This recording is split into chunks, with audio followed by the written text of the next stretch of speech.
So yun mga kabrido, tapos na ang target natin ngayong araw. Ang yung target natin na pagbibigay ng tamang pag-aalaga sa ating mga manok mga kabrid, yung paglalagay ng tamang scratching pin dito sa maliit na space dahil walang init, maya-maya ang ulan, and then para hindi tayo maging kabado, wag natin silang ilabas, pero dito lang sila sa silong sa may mga bubong mga kabrid. Tara, samahan niyo ako, maglathala tayo, and then bago ang lahat mga kabrid, mag-intro muna tayo.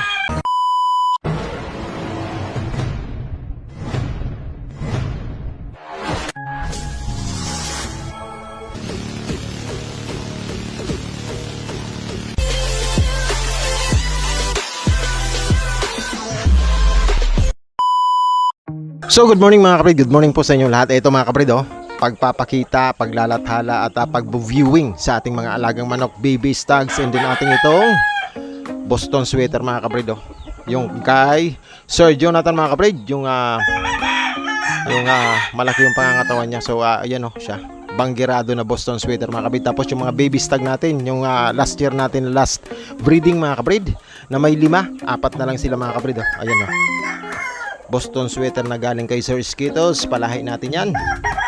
Yung ating kapatid, ayan bulik, nagmana sa nanay, bulik siya, bulik na Boston sweater mga kabrid. Ayan, yellow legs, 7 months old mga kabrid. Tapos yung kay Mr. J na dalawa, yung mga alimbuyogi na banggirado na Boston black mga kabrid. So tingnan mo yung mga galawan pa lang ng mga ulo nila, talagang maayos, gayang. Kung alam ko lang na tama yung sinasabi sa akin, kasi ito mga kabrid, palahi ito na suggestion lang sa atin. Wala kasi tayong alam masyado sa mga tamang pagko-cross mga kabrid, kasi ito crosses to, puro po ito crosses mga kabrid. So suggestion ito. So ako naman focus sa inbreeding. Sa inbreeding naman ako marunong at medyo bihasa mga kabrid. Talagang 4 na taon, pabalik-balik doon ako nakapokus sa inbreeding mga kabrid. So disclaimer ulit mga kabrid, there were no animals that were harmed during the making of this video mga kabrid. This video is for viewing, sharing of breeding purposes only mga kabrid. I was just trying to share my knowledge on how I raise my chickens and fowls in my small backyard mga kabrid. I was just trying, it's a backyard way mga kabrid, pamamaraang backyard. Nagpapakita tayo or naglalathala tayo ng mga ginagawa natin at pamamaraan natin kung paano tayo nag-aalaga, paano natin tinitingnan ang mga bagay-bagay ukol sa paglaki ng ating mga alaga, pagpaparami, pag-agap sa mga sakit at mga development nila, kung paano natin ito tinitingnan at sinusolusyonan mga kabrid. So ayan okay mga kabrid, Boston Black yan, makakapag na sila, makakapagpalit-palit na tayo. Ayan pag tumudo yung init kabrid, pag tumudo itong init, lipat sila doon mga kabrid sa cording area natin. Pero for the meantime mga kabrid, dito muna sila. Ayan nakakapag ano sila kahig-kahig kabrid. So ayan, maraming thank you. Samahan niyo ako kung paano yung ginawa natin, sharing na din mga kabrid. Tara, let's go. Ayan na yung mga last natin sa inbreeding. Tapos na tayo, puro na lang tayo cross kasi ang hirap. Kita mo to mga kabrid, yung pag-aalaga natin mga kabrid, ang kagandahan kasi kailangan sa inbreeding mga kabrid is talagang tuto ka. Kaya nung nag-cross breeding tayo, apakatitikas, apakaganda mga kabrid. Ayan, tinanggalan na natin siya ng palong dahil tumatakip na sa kanyang kaliwang mata mga kabrid. Tapos ito naman yung isa, hindi ko binawasan kasi sakto lang ang laki.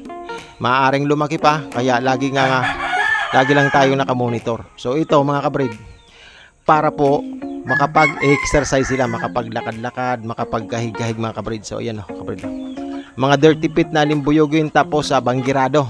Tapos ito naman, yung kaliwa niya kulay itim ang tahid, tapos yung kanan kulay puti mga kabrid. Ayan alimbuyogin na straight comb, banggirado mga kabrid.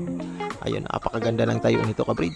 Dito pa lang sa nila, mamomonitor na natin. Para sa akin para lang ito sa akin dahil sarili ko naman ang standard na sinasabi kong So ayan sila ayos kabrid. Sana mapaigi pa natin, maibigay natin ang tamang pag-aalaga mga kabrid. So ayan mga kabrid, ang mga pasisiw natin na napakain na natin mga kabrid. Time check natin is alas 9. Nagpanday-panday tayo mga kabrid. Ayan o. Mga pasisiw natin ng mga puti mga kabrid. Tapos nilagay na natin dito ang iba. So ang update mga kabrid sa sinasabi ko nung nakaraang vlog mga kabrid, ang pagbubungkal natin dito kasi para malagyan natin ng scratching pin. Ayun na sila kabrid. 5 lang ang linagay natin para hindi naman masyadong kabrid. 5 lang ang nilagay natin, and then naglinis tayo ng mga paipot, nagdisinfect tayo. Nagsaboy tayo ng chlorine sa mga drop, sa mga laglagan ng ipot mga kabrid. So ayan nagano tayo ng 4 na pirasong Clorox mga kabrid, binabad natin sa balde, tapos nilagay natin sa mga designated na laglagan ng mga ipot nila para kahit papano yung mikrobyo, yung sanhi ng pangangamoy mga kabrid is ma-disinfect natin mga kabrid. Mag-droppings man sila, yung mikrobyo hindi mabuhay-buhay mga kabrid. Dahil dito okay lang dito mga tuyo. Dito mga kabrid na medyo nababasa mga kabrid, lalo pa yung mga inahin natin na nangingitlog, marami ang droppings niyan. So ayan, yan ang pinukusa natin. Tapos dito mga kabrid, tapos ang update natin na binili natin na trapal, ito na siya kabrid ito na siya kabrid, yung binili natin na trapal mga kabrid. Ayan na siya Chiring, may tabing na po para hindi talaga nauulanan ng ating mga kulungan, mga cages ng manok, para hindi tayo masyadong nangangamoy mga kabrid. Kay ulan lang naman ang nagpapaamoy dyan kasi mostly ang droppings ng ating mga alagang manok is dry naman. Minsan niya kinakamay ko na lang mga kabrid kasi maayos naman, puro hindi yung mga alaga kasi natin hindi gala. Kaya yung iniipot lang nila yung talagang galing sa feeds, which is hindi talaga maamoy mga kabrid. Hindi siya kasi puro feeds tayo. Puro tayo integrato, hindi sila nakakagala doon na makatuka-tuka ng mga putik-putik ba. Ayan kabrid ang ganda ng sitwasyon kabrid. Tapos yung pinanghukay natin doon, ito na sila ayan, ginawa natin ng dike kabrid. Ayan ginawa natin ng dike para in case magtapon man tayo ng dito, yung lupa mahuhold mga kabrid dahil meron siyang dike. Tapos ayan, okay na kabrid Ayahay na kabrid. Ang next target naman natin is yung makagawa na naman ng isang cages ng manok mga kabrid. So nakagawa tayo ng isa nito, ayan nakagawa tayo, mayroon pa tayong isa doon ayun gagawa na lang siya ng pinto mga kabrid. Ayan gagawa na lang po siya ng pinto. Ayan na siya kabrid Kailangan na lang natin makahanap ng kawayan dahil kapos na po. So maaaring makapunta na naman tayo sa kaibigan natin dun sa bundok. So ito kabrid, sharing lang sa mga pang-araw-araw na backyard life mga kabrid, backyard na pamumuhay, pag-aalaga ng manok sa pamamaraan na backyard, yung tipong walang masyadong equipment na ginagamit. Yung proseso natin is yung yung kung ano lang ang nakikita nating kalagayan ng ating manok. Ayan nagmumolt mga kabrid. Maihahanda natin ito pagkatapos nilang lahat magmolting. Sabay-sabay silang nagmolting kabrid. Ayan yung ating 3/4 na kilso mga kabrid, sinibalang.